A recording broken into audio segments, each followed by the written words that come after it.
को मदद करेंगे।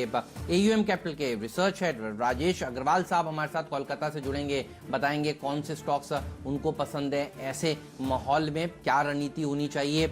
इसके अलावा एलएफएस ब्रोकिंग के राजेश सतपुते हमारे सर्किट गुरु तो होंगे ही हमारे साथ।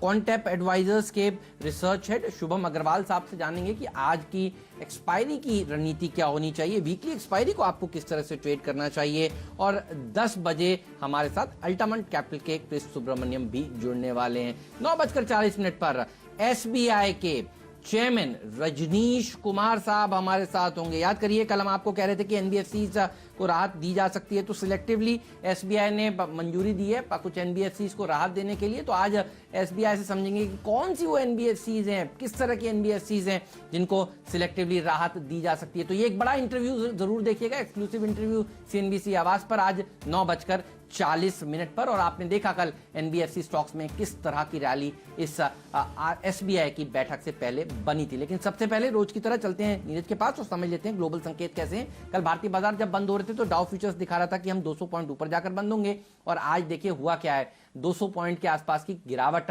डाउ में देखने को मिली है। तो हमने सोचा था बढ़ेंगे लेकिन घटे हैं, और इसीलिए आज एसजीएक्स निफ्टी दबाव के साथ कारोबार करता हुआ आपको नजर आ रहा है।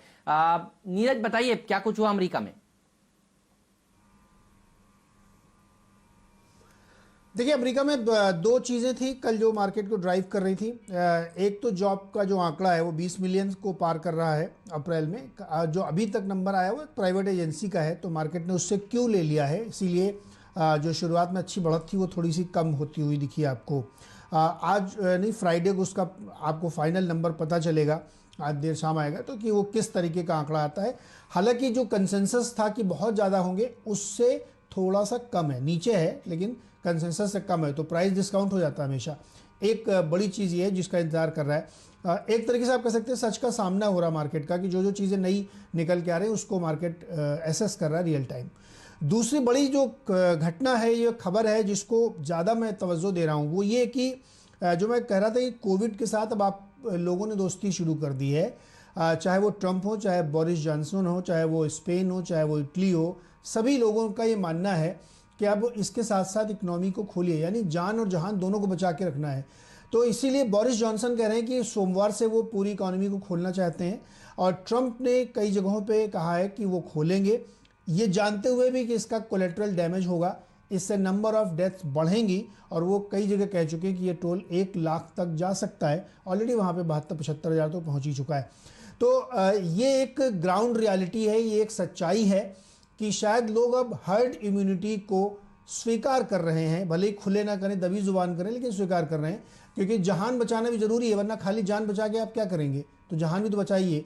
इसलिए शायद ये देशों का एक मूवमेंट है, इस पे बहुत नज़र रखिएगा। इकोनॉमी और मार्केट इसी पे ट्रेड करते हुए आपको दिख रहे हैं। भारत में भी यही चीज़ चल रही है कि स्टेजेस में इकोनॉमी को ओपन अप किया जा रहा है, मारुति की तरफ से खबरें निकल के आ रही हैं। दूसरी एक और बड़ी घटना ब्लेम गेम वाली चल रही है, वो चाइना के ऊपर ब्लेम किया गया है।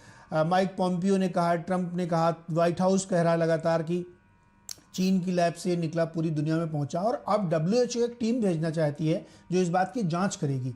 देखिए, ये घटना तो वैसे तो बात वर्बल झगड़े की है, लेकिन इसका नुकसान क्या होगा कि कुछ ना कुछ इस्टेब्लिश कर दिया जाएगा, और उसके बाद फिर चीन के खिलाफ अमेरिका बहुत सारे सैंक्शंस लगा सकता है, ट्रेड वॉर शुरू हो सकता है, फिर से ऑलरेडी एस्केलेशन में है। तो ये 2-3 घटनाएं हैं जो मार्केट को ड्राइव करेंगी आने वाले दिनों में।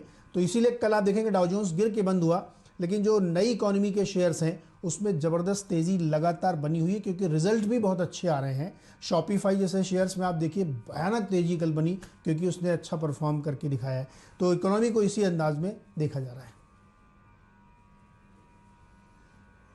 इस बीच भारत का भी कोरोना अपडेट आपके लिए बता दें कि करीब 50,000 के ऊपर के आंकड़े हैं। मुंबई में लगातार वो आंकड़ों में इजाफा बनता दिखाई दे रहा है, और गुजरात भी देखिए हरकत में आ गया है।